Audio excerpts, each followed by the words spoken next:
And then I love this point about the unique point of view trap. I hear this a lot. You know, what's our unique point of view? We need to present our unique point of view. And while I think that's important along the buyer journey at some point, right? At some point, people want to know who you are really and why you're different. But for the large majority of the buyer journey, your consumers don't care. And so what I like to say is, don't become consumed with your own story. Become consumed with your customers' needs and be uniquely valuable in delivering those customer needs.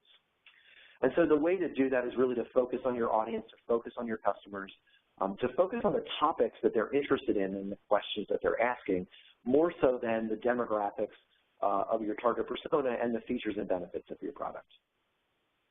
One way you can do this, again, the buyer journey is nothing more than a series of questions, and so if you simply define the questions your customers are asking at each stage of the buyer journey, then you can define a content marketing plan. You can define the kinds of content you should be creating, and I think it's really important to understand that there's 100 more people asking what is your product category and why is your product category important. There's 100 more people asking that question than are asking the how do I become an expert or how do I become good at solving a certain kind of problem in your product category.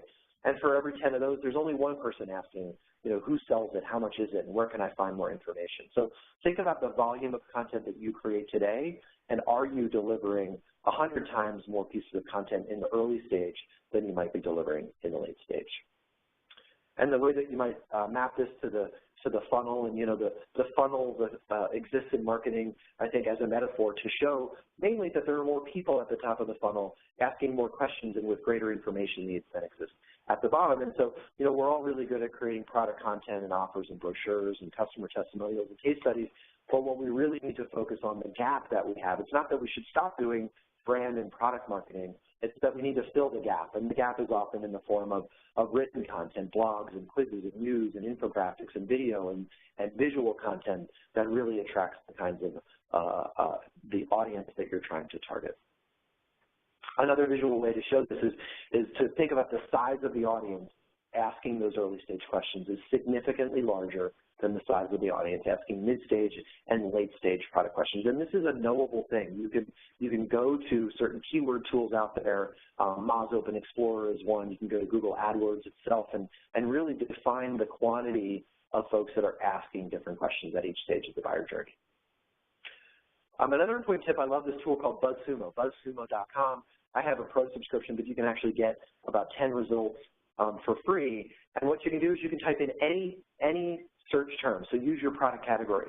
Type your product category into BuzzSumo and see what's the most shared content in that category. You can type in your own domain, your own URL, and see what's the most shared content on your website. You can type in your competitors' websites and see what's the most shared content on their sites. You can go to publisher sites and see, look at the top publisher sites in your industry and see what's the most shared content on their domains, and then you can really get a sense for the right kind of content that you should be creating and thinking about from a shareability perspective. How can you create content that attracts an audience, gets them to read it, and share it to their audience as well?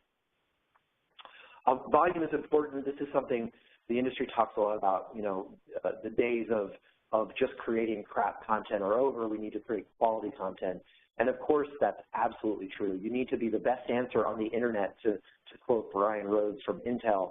But you also need to focus on volume. And so this is a chart from HubSpot. They looked at thousands of websites. And what they found was that when you increase your frequency of publishing, even at an average level of quality, you're going to see higher reach, you're going to see more traffic and conversions the more often you publish. There's no diminishing return. You can see here it's actually an accelerating return when you move from once a week to once a day to once or more than once a day. And so, you know, it's important to think about how do you build a machine that can drive a volume, a frequency of quality content for your audience. What's the right mix of content? You know, one of the things that I love to say is that content marketing does not have to be that expensive or difficult.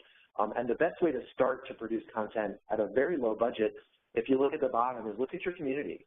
Leverage your current employees, your customers, the influencers in your network, and ask them if you can essentially syndicate or repost the content they're already creating. You can often do that for free. Then I would say move up from the bottom to licensed content. You can look at licensing content from publishers where you will have to pay, but you can get content at volume, quality content at volume for about 1/10 of the cost of creating original content. And then absolutely original content is important.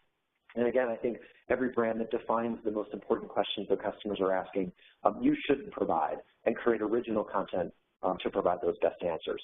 And so I've provided some guidelines here on what the right mix is.